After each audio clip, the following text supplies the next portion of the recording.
Hi everyone. मैं आज आपसे इंटेस्टाइनल ट्यूबरकुलोसिस के बारे में कुछ इंपॉर्टेंट पॉइंट्स डिस्कस करने जा रहा हूं। इंटेस्टाइनल ट्यूबरकुलोसिस काफी सीरियस इन्फेक्शन होता है। ये इन्फेक्शन में ट्यूबरकुलोसिस के जो कीटाणु होते हैं वो आपके इंटेस्टाइन्स को अफेक्ट करते हैं। इंटेस्टाइन का जो इन्वॉल्वमेंट है ट्यूबरकुलोसिस इन्फेक्शन के बाद ये काफी सीरियस होता है। अगर हम इसको प्रॉपर अगर ना ट्रीट करें तो ये आपको काफी सीरियस कॉम्प्लिकेशंस कर सकता है, आपको काफी दुविधा में डाल सकता है या ये आपकी जानलेवा भी हो सकता है।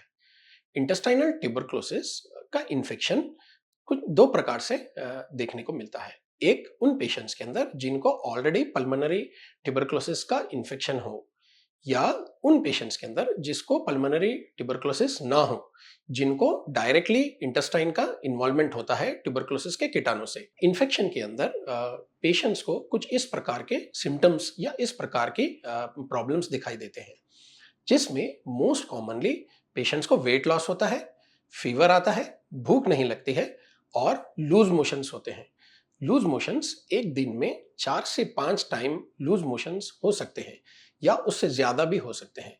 मोशंस पानी की तरह होते हैं या मोशंस के अंदर ब्लड भी आने का रीजन हो सकता है। अगर आपको इन प्रकार के कुछ वजह के सिम्टम्स अगर हों तो आपको आपके फिजिशियन से या गैस्ट्रोएंटरोलॉजिस्ट से आपको इमीडिएटली कंसल्ट करना चाहिए। एक गैस्ट्रोएंटरोलॉजिस्ट आपको डिटेल में एग्जामिन करने के बाद, आपकी डिटेल में हिस्ट्री पूछने के बाद आपको ट्यूबरकुलोसिस इन्फेक्शन डायग्नोस करने के लिए कुछ प्रकार के टेस्ट आपको वो एडवाइस करेंगे। इन टेस्टों में ब्लड पिक्चर होगा, कंप्लीट ब्लड एग्जामिनेशन होगा, चेस्ट एक्सरे होगा, ये देखने के लिए कि आपको पल्मोनरी ट्यूबरकुलोसिस भी है साइमल्टेनियसली। इसके अलावा इंटेस्टाइनल ट्यूबरकुलोसिस डायग्नोस करने के लिए सीटी अब्डोमेन यानी कि पेट का सीटी स्कैन करवाएंगे और जरूरत पड़ने पर एंडोस्कोपी या कोलोनोस्कोपी करवाएंगे। इन टेस्टों में वो ये चेक करेंगे कि इंटेस्टाइनल ट्यूबरकुलोसिस आपको इंटेस्टाइन्स में है, ट्यूबरकुलोसिस के जो कीटाणु हैं वो आपको इंटेस्टाइन में ग्रो हो रहे हैं। ये डायग्नोस करने के बाद आपका वो प्रॉपर तरीके से ट्रीटमेंट स्टार्ट करेंगे। मेजॉरिटी ऑफ द पेशेंट्स को इंटेस्टाइनल ट्यूबरकुलोसिस दवाइयों से कंप्लीटली क्यूर किया जा सकता है। एंटी ट्यूबरकुलस ट्रीटमेंट कहा जाता है। इंटेस्टाइनल ट्यूबरकुलोसिस का जो ट्रीटमेंट है वो 6 से 9 महीने तक आपको फॉलो करना पड़ता है। रेगुलरली उन टैबलेट्स को आपको लेना पड़ता है। ये 6 टू 9 मंथ्स में इनिशियल जो 2 से 3 महीने होते हैं उसको इंटेंसिव फेज कहा जाता है। यानी आपको 4 से 5 टैबलेट आपके गैस्ट्रोएंटरोलॉजिस्ट या फिजिशियन डेली लेने के लिए एडवाइस करेंगे। ये 2 से 3 महीने के बाद जो रिमेनिंग 4 से 6 महीने का जो पीरियड होता है उसे कंटिन्यूएशन फेज कहा जाता है। इस फेज में आपको 4 टैबलेट्स के बजाय सिर्फ 2 टैबलेट आपको लेने के लिए एडवाइस किया जाता है। अगर आप ये ट्रीटमेंट प्रॉपर तरीके से डेली यूज करेंगे और प्रॉपर डाइट फॉलो करेंगे और रेगुलर आपके डॉक्टर को फॉलो अप में रहेंगे तो इंटेस्टाइनल ट्यूबरकुलोसिस आपकी बॉडी में से कंप्लीटली क्यूर किया जा सकता है।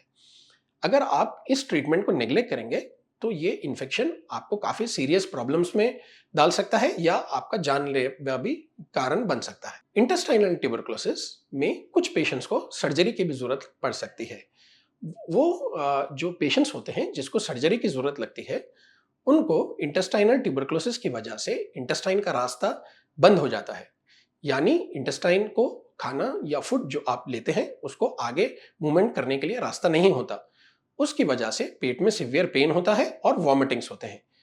इसके अलावा उन पेशेंट्स को जिसको इंटेस्टाइनल ट्यूबरकुलोसिस की वजह से इंटेस्टाइन कंप्लीटली डैमेज होती है और इंटेस्टाइन में होल पड़ता है, ये 3 क्राइटेरिया या 3 कैटेगरीज ऑफ पेशेंट्स को सर्जरी इमरजेंसी में परफॉर्म किया जाता है।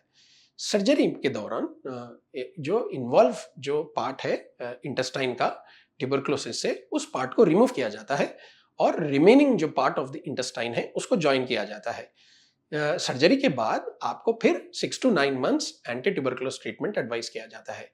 प्रॉपर सर्जरी के बाद, प्रॉपर ट्रीटमेंट लेने के बाद इन पेशेंट्स को जिसको सर्जरी की जरूरत लगती है उनका भी आउटकम काफी अच्छा होता है। ट्यूबरकुलोसिस का जो ट्रीटमेंट है आज से एक 30 या 40 इयर्स पहले काफी ये सीरियस कंडीशन हुआ करता था।